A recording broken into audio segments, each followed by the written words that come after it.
Buenas tardes, alumnos y alumnas de la materia Psicología Laboral. Vamos a dar comienzo a nuestro segundo teórico de la materia. En esta oportunidad, lo que vamos a desarrollar, el tema que vamos a tratar, va a ser sobre centralmente las organizaciones y su contexto. Ya hemos anunciado en el primer teórico la importancia que tiene para nuestro campo disciplinar, no solamente la interdisciplina, y por eso es que vamos a abordar algunos textos de otras áreas y otros aportes, como ser de la sociología, de la economía, para poder comprender qué es esto, este fenómeno de las organizaciones, y en particular entenderlo en el sentido de cómo los contextos atraviesan y condicionan esas organizaciones en pos de ir avanzando y complejizando este recorte que nosotros hacemos y el objeto central de nuestro estudio, que siempre va a ser el hombre en situación de trabajo. Comprender a las organizaciones, comprender cómo están atravesadas por las instituciones y construidas a partir de ellas, y cómo el contexto las condiciona a ambas, tanto organizaciones como las propias también instituciones,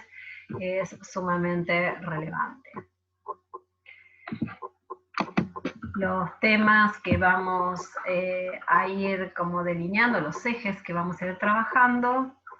son los modelos socioeconómicos, las organizaciones y los enfoques a partir de los cuales, y a través de uno de sus autores que vamos a trabajar hoy, propone para poder entender a las organizaciones, y el tema de la legitimidad de las organizaciones van a ser los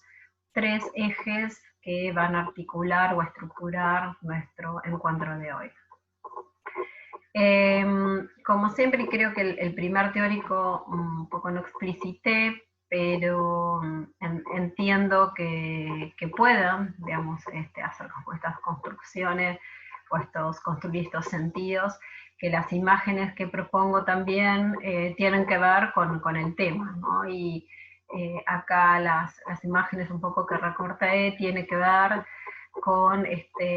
nuevamente esto que nos va a seguir atravesando por mucho tiempo en el contexto de pandemia, cómo vamos generando distintos modos de conectarnos con los demás, en particular, y por el tema que nos convoca, cómo nos conectamos desde nuestros espacios de trabajo. Estas nuevas formas o modos de, más que de producir, diría, dentro del mundo del trabajo, estas nuevas maneras de brindar servicios, ¿sí? De esto que nosotros podemos denominar como los deliveries, que tienen distintos nombres y comparten ciertas modalidades de trabajo y ciertos procesos de trabajo muy similares. Estas formas clásicas también de cómo pensar al lugar del trabajo desde las industrias o de las empresas, con algo mucho más estructurado, y un modelo económico justamente que va a enmarcar todos estos procesos de trabajo. Toda esta diversidad y complejidad es la que nos interpela a pensar, como he dicho en el encuentro anterior, y a repensar ciertas categorías y tratar de comprender qué es esto del mundo del trabajo y qué forma va cobrando este mundo del trabajo. Al final del teórico se citan los principales autores, la bibliografía central, la cual ustedes pueden tener alguna lectura más profunda de lo que aquí yo les voy a exponer, que son centralmente los textos de Novick, de Etkin y de Beltrán, que son a partir de ellos es que vamos a exponer estas ideas centrales y estos ejes que estamos proponiendo. Respecto al trabajo y los modelos socioeconómicos, vamos a traer algunas de las ideas centrales de esta autora, que si bien en esta coyuntura también tiene como otros posicionamientos y otra reflexión acerca de este contexto, vamos a tomar aquellas cuestiones centrales que plantea su texto para pensar, ella se va a situar desde la sociología, pero para pensar a las organizaciones y al contexto en el cual están estas organizaciones. Lo que va a traer y lo que nos interesa a nosotros tomar, y lo vamos a ver también con otros autores, es cómo es importante precisar esto de cómo entender, acá aparece la industria, pero tomémoslo como cualquier otro tipo de organización, donde la sociología industrial al comienzo lo que buscaba es ver, bueno, el impacto que tiene a nivel de lo urbano, del contexto, del espacio donde se desarrollan las industrias, qué modificaciones, qué transformaciones traían, ¿no? Más el hacia afuera. Pero hay otras perspectivas de la sociología que empiezan a problematizar, como es la sociología del trabajo, hacia el interior de las organizaciones, ¿no? Cómo entender qué es lo que pasa con las condiciones de trabajo, con los sujetos dentro de esas organizaciones, y serían como, o empiezan como a enmarcarse dos enfoques distintos para abordar las organizaciones. La propuesta del autor, y es lo que nosotros compartimos y vamos a sostener, que es relevante entender tanto las organizaciones hacia el afuera, que generan, qué impacto ocasionan no solamente en su medio más cercano, sino también a nivel regional, qué trascendencia tiene, y en esa dinámica cómo se van transformando tanto el lugar, el ambiente donde están, como estas propias organizaciones, y qué es lo que pasa hacia el interior de estas organizaciones.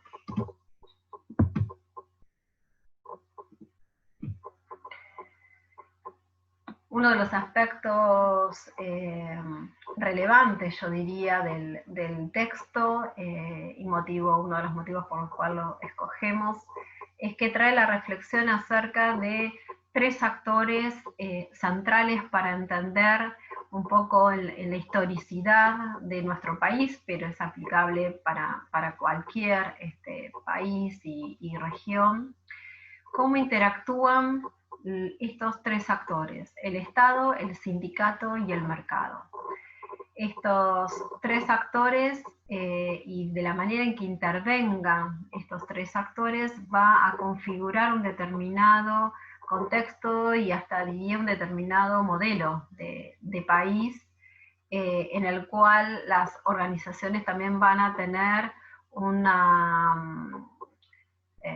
forma y de ciertas características que van a responder también a la interacción de estos tres actores. Por eso que hay una pregunta central que ayuda a pensar esto, que tiene que ver con si podemos analizar a la organización del trabajo por fuera de estos tres actores, ¿no? Si podemos entender a las organizaciones y lo que pasa dentro de ellas y alrededor de ellas, si dejamos por afuera los modelos de relaciones laborales, el rol y el modelo de sindicalismo que impere en un determinado momento, y en particular también las características del sector empresario industrial que esté configurado en esos distintos momentos históricos. Cuando digo en estos momentos históricos es porque la autora muy bien precisa grandes recortes temporales, ¿no? Estos recortes históricos temporales es lo que nos permite o nos debería permitir pensar las transformaciones que se han dado a lo largo del tiempo, los fundamentos y las causales por las cuales se han dado esas transformaciones, y que han tenido nuevamente, digamos, un impacto hacia el interior de las organizaciones. Estos grandes periodos que precisa la autora son previos a los 90, claramente el periodo de los 90, marca también el momento de profunda crisis que tuvimos en el 2001-2002 y los primeros momentos del 2003, dado que bueno, el texto llega hasta ese momento, ¿sí? No ha avanzado simplemente por el recorte y el momento en que ha sido escrito ha llegado hasta el periodo del 2003. Después haremos nosotros algún comentario que no lo explicita la autora, pero sigue pensando, digamos, en esta misma línea, que tiene que ver con el periodo post-2003.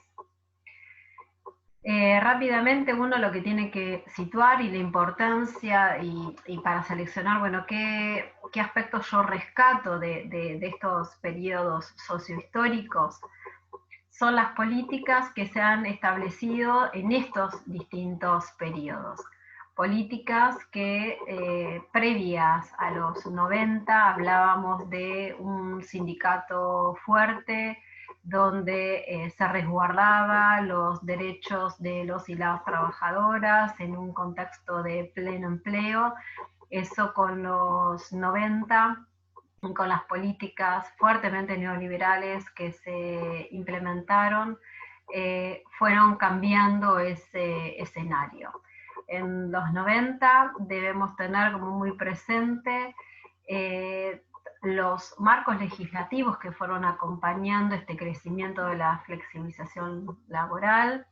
dando cada vez más surgimiento a los contratos de trabajo temporales, donde el rol del sindicato se veía constantemente, digamos, interpelado con profundas también fisuras en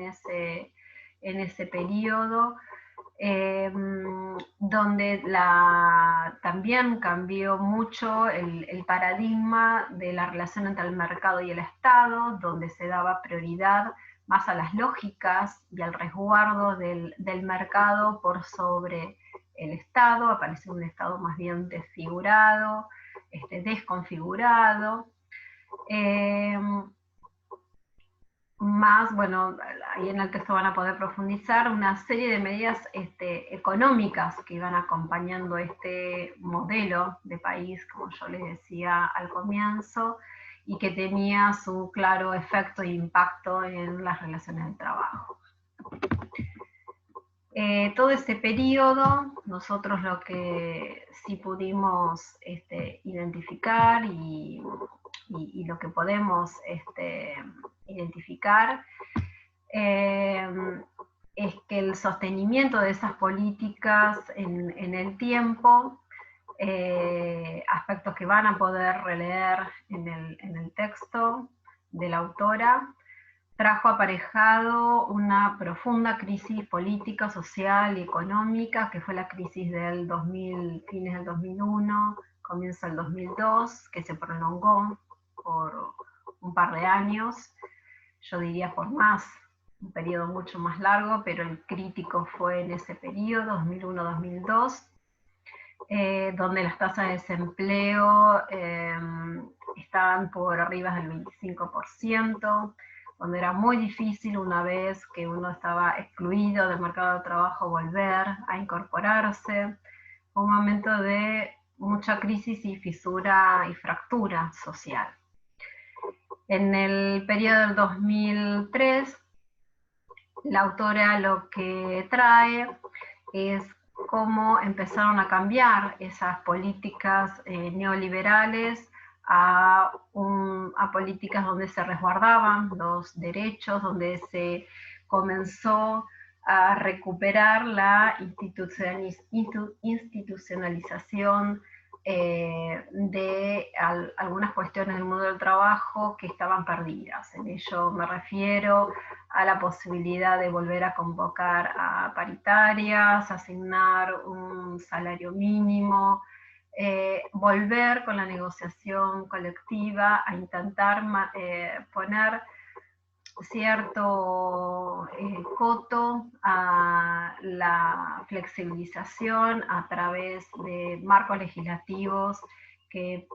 intentaban de alguna manera brindar o garantizar ciertos derechos a todos los trabajadores contratados o efectivos, y a tratar de minimizar o al menos no seguir fomentando el crecimiento de los contratos temporales. Esto de todas formas igual permaneció, y eso es una de las cuestiones que también tenemos que tenerlas muy presente, que desde los 90, si bien fue ese momento en el cual se apareció fuertemente los contratos temporales, con todas las implicancias que ello tiene, de pérdidas de derechos, de dificultades para la sindicalización, en fin, un sinnúmero de cuestiones y consecuencias de tener ese tipo de contratación. Aún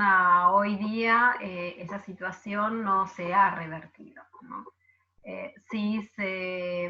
y es un poco lo que,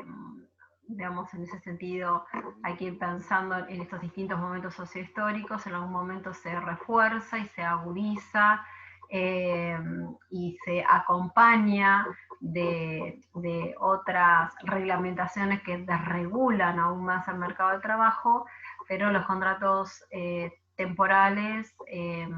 están casi, diría, es parte del escenario de todas o de todos los espacios de trabajo, ¿no? Si bien el texto no lo plantea,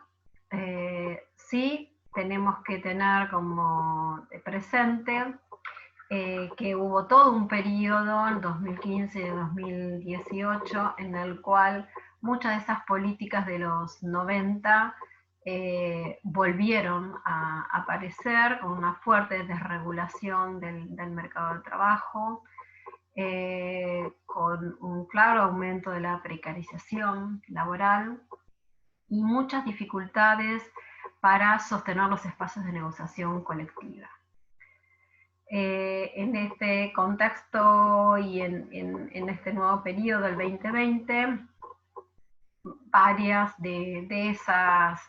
políticas que se habían vuelto a instalar en los años pasados, entre el 2015 y 2018, empiezan a intentar revertirse, o si no, intentar generar otras reglas de juego que permitan mayor equidad e igualdad.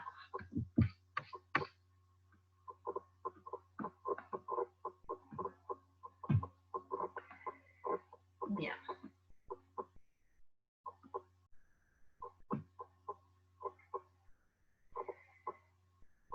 Hay algunos elementos que tenemos que tener muy presente, como hemos dicho al comienzo del teórico,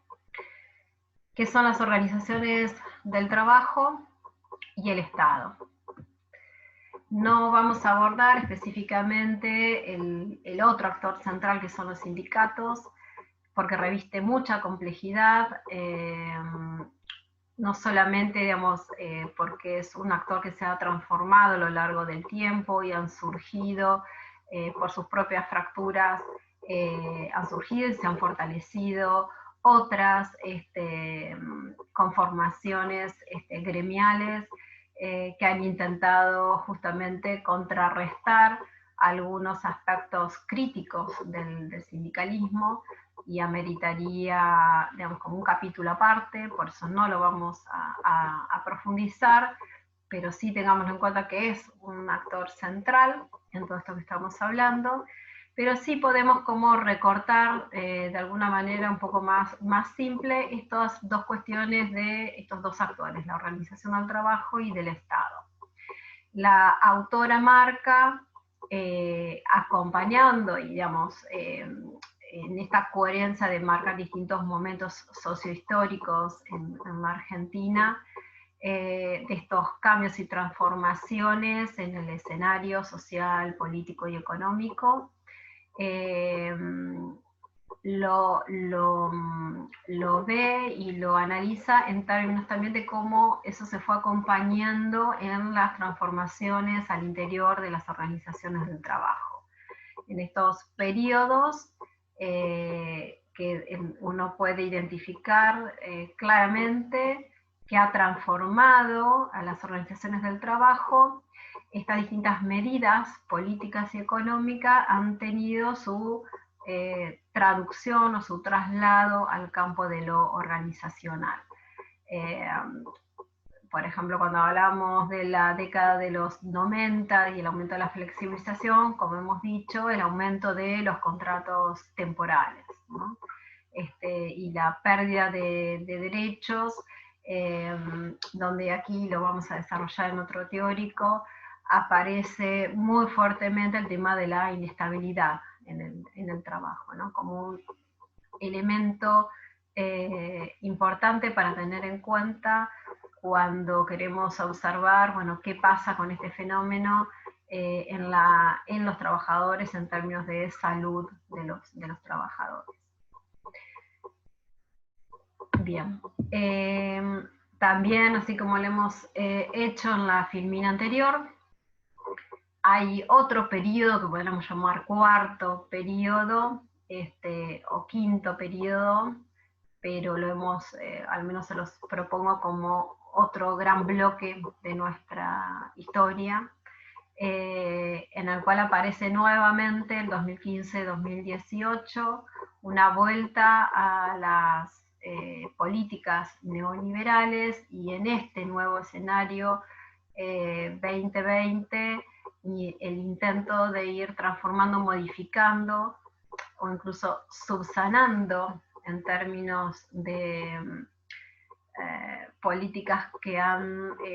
tenido como objeto la desaparición de ministerios, como por ejemplo el Ministerio de Trabajo, el Ministerio de Ciencia y Técnica. En este nuevo periodo lo que aparece es un Estado nuevamente fuerte, presente, que busca resguardar los derechos de todos y todas, con este tipo de medidas, ¿no? Uno, a través de este tipo de medidas, de intervenciones, ahí va pudiendo hacer la lectura de el rol que tienen estos actores en el espacio sociopolítico.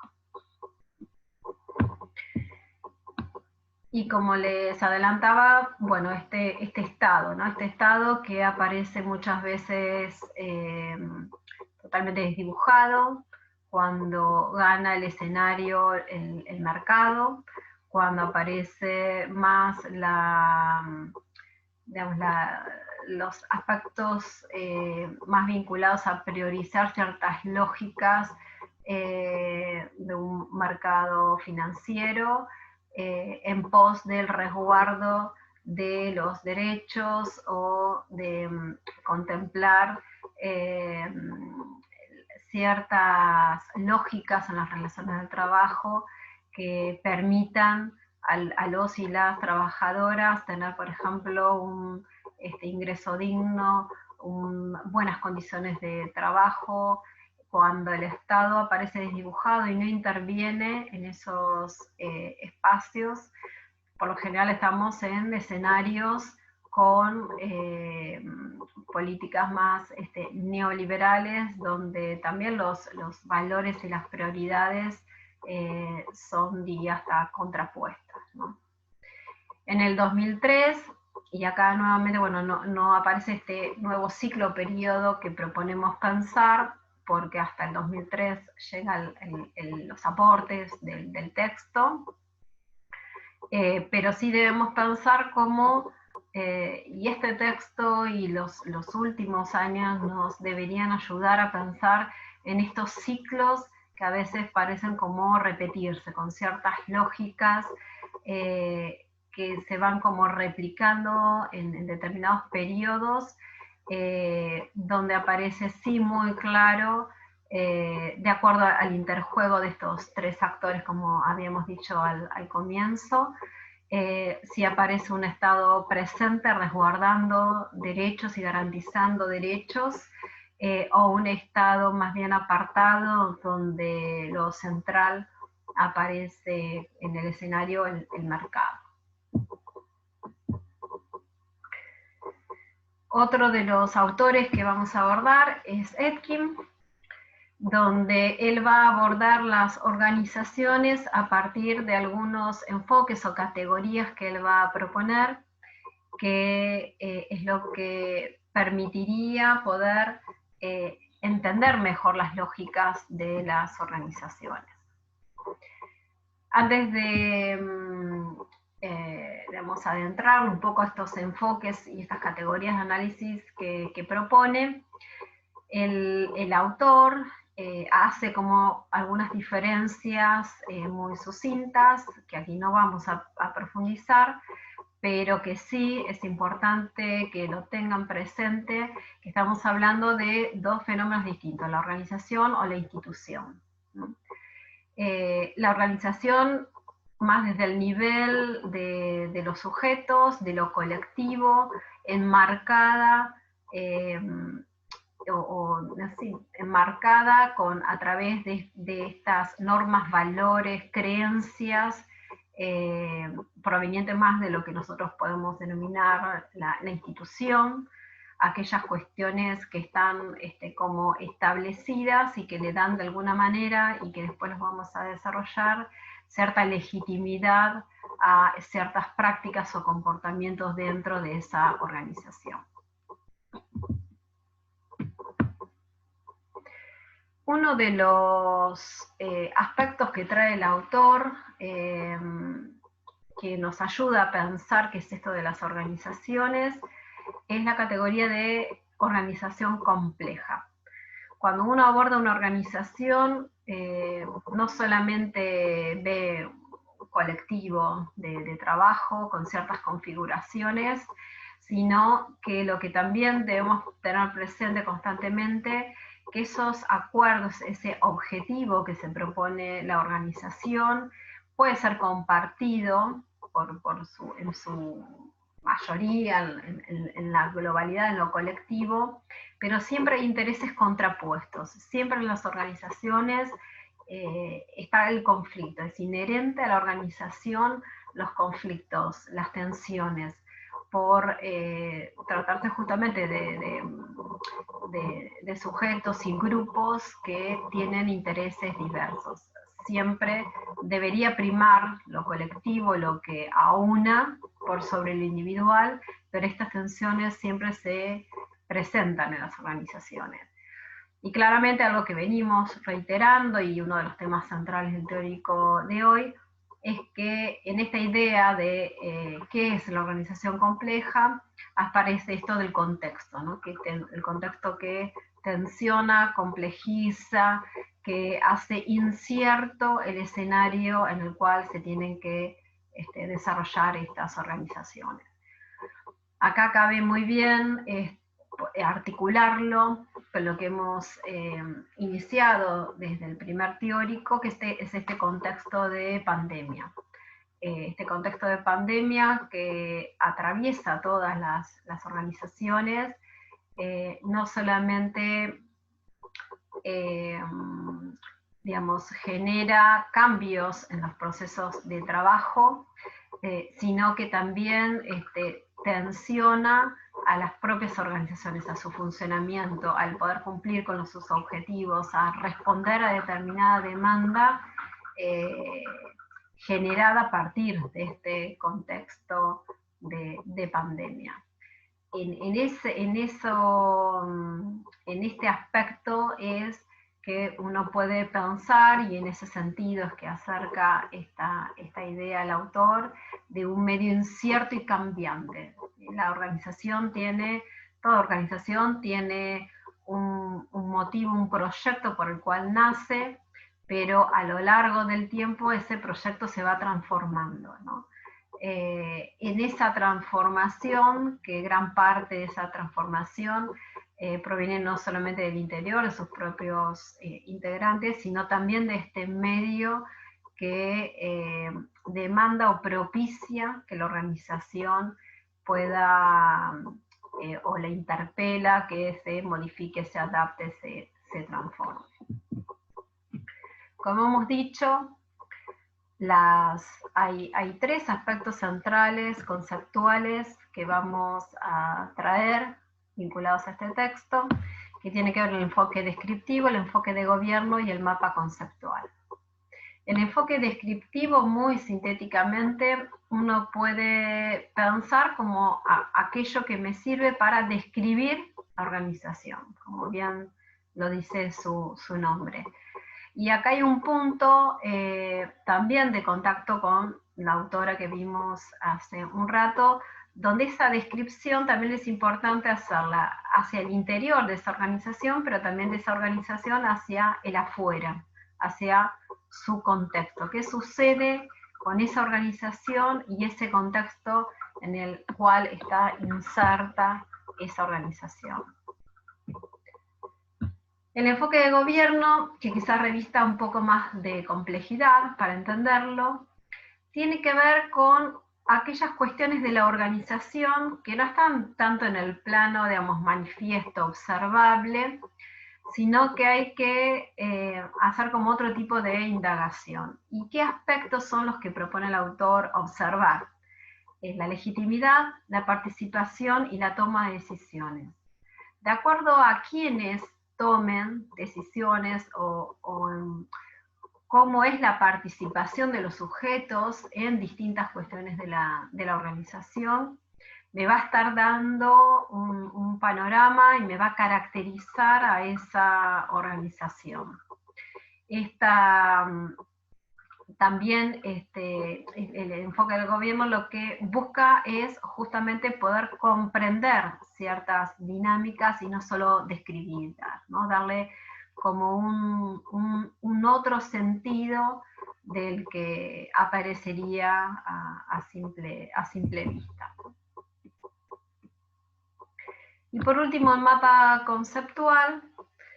sería más como una herramienta a partir de la cual yo identifico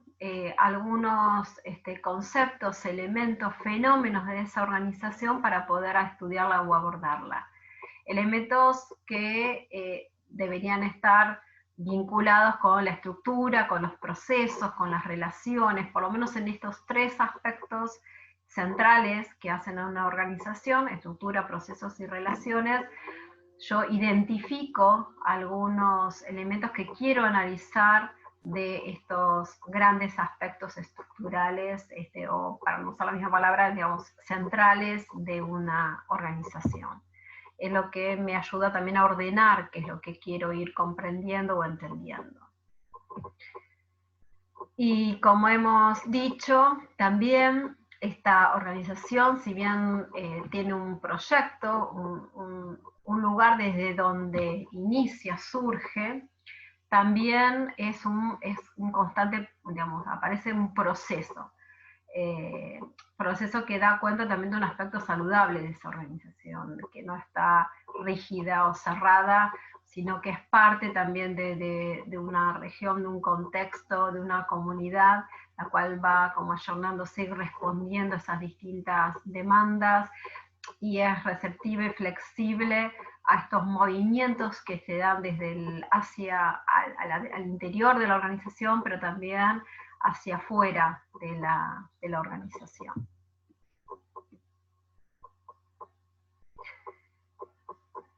Y otro tema, por último, que vamos a abordar en este teórico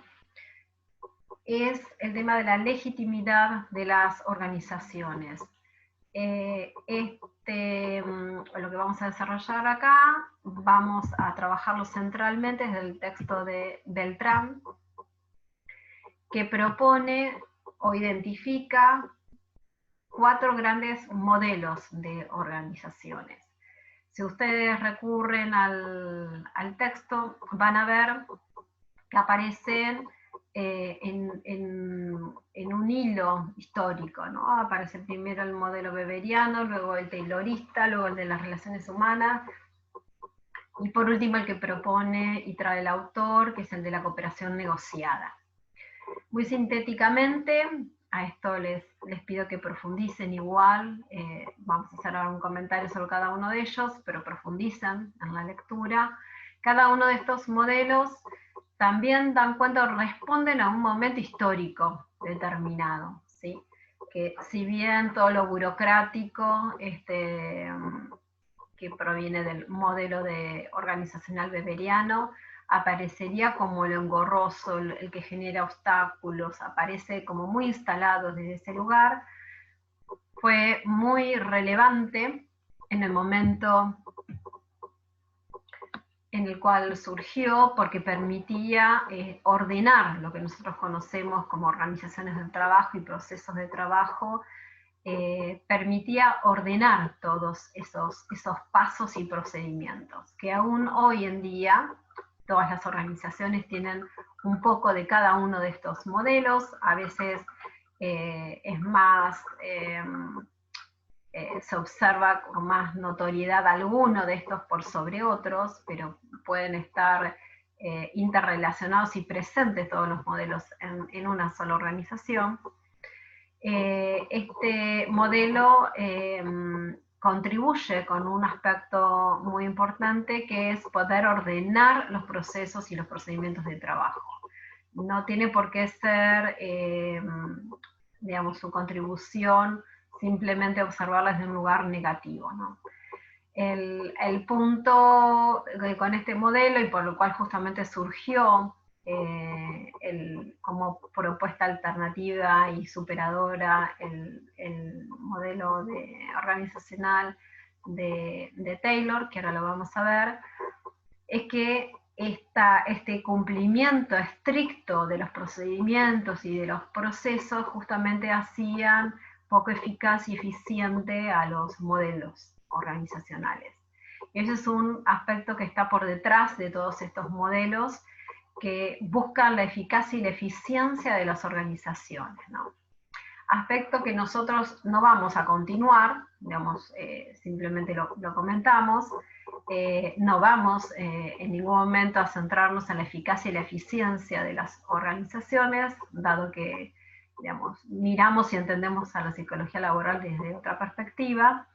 pero sí es importante tener presente las características y qué es lo que buscaban cada uno de estos modelos y qué es lo que busca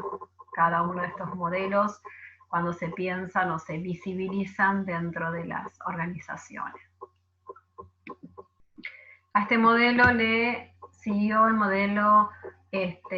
taylorista o de la Organización Científica del Trabajo, que se denomina así porque ya éramos lo legítimo, y recordemos que el texto se llama La legitimidad de las organizaciones, es decir, identificar aquellas cuestiones que son incuestionables, que están establecidas e instituidas en una organización y a las cuales se atienen todos los sujetos que están en ella.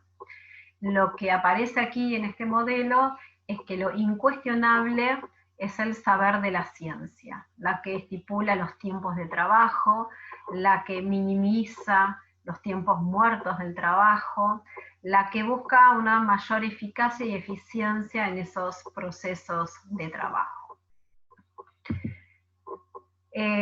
Una de las limitaciones de este modelo, y como verán y a partir de la lectura, que aquí el sujeto no aparece, ¿no? El trabajador aparece más bien como parte de una maquinaria, ¿no? En esta máquina donde está todo pautado, dividido, analizado, no aparece el sujeto como trabajador.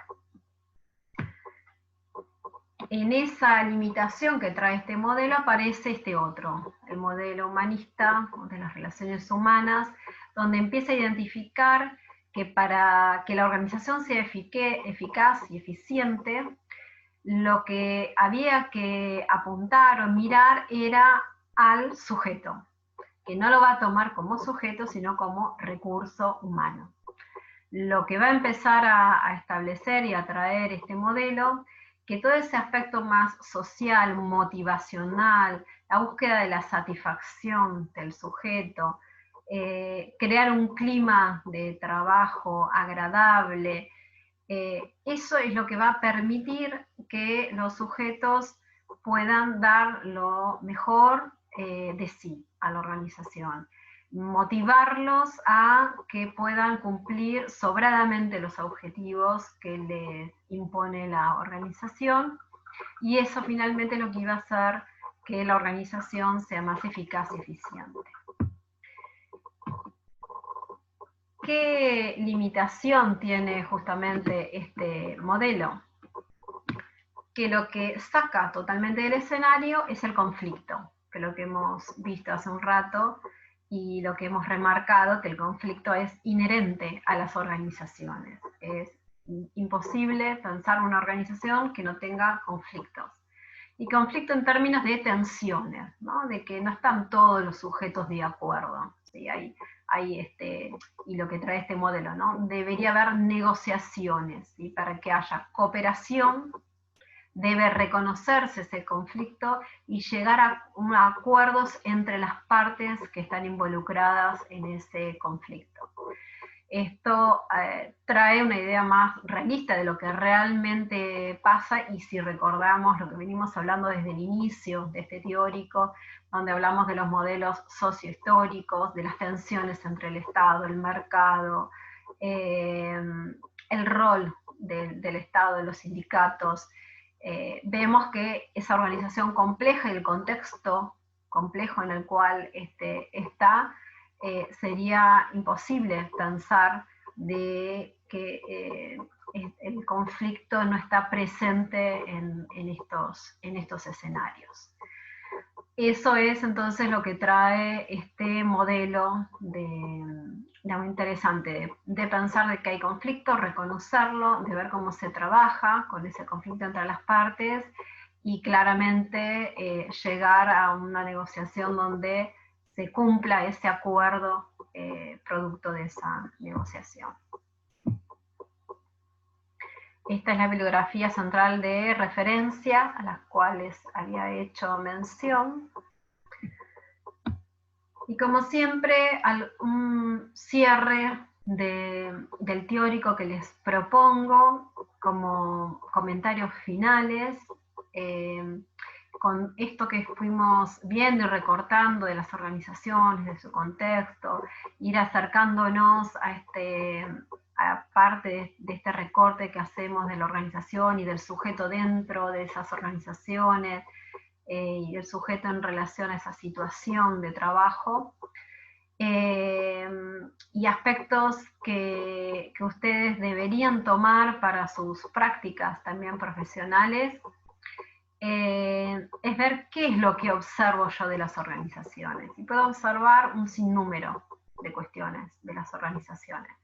Algunas de las que les propongo y enmarcadas en el tema de hoy es esto un poco que les punteaba, ¿no? Digamos, de qué manera surgió una organización, cuál fue su proyecto, pero cómo se fue transformando a lo largo del tiempo, si ese cambio, esa transformación fue producto de dinámicas al interior de la organización o producto también de estas tensiones con ese contexto, cómo son los procesos de trabajo que se dan dentro de esas organizaciones,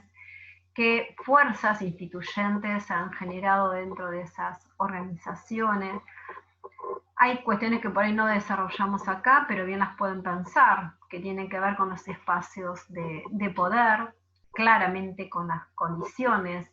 de trabajo en las cuales se desarrollan esos procesos de trabajo, aspectos igual que desarrollaremos en otro teórico, pero estas son algunas de las cuestiones que los invito a pensar cuando tengan que observar unas de las primeras cuestiones que yo les invitaría a pensar cuando uno se acerca a una organización del trabajo. Bien, en nuestro segundo teórico Los invito a pensar algunas de estas cuestiones, tienen los espacios también de foro para poder intercambiar algunas de estas ideas. Y nos encontramos el próximo miércoles con otros de los temas propuestos en el programa.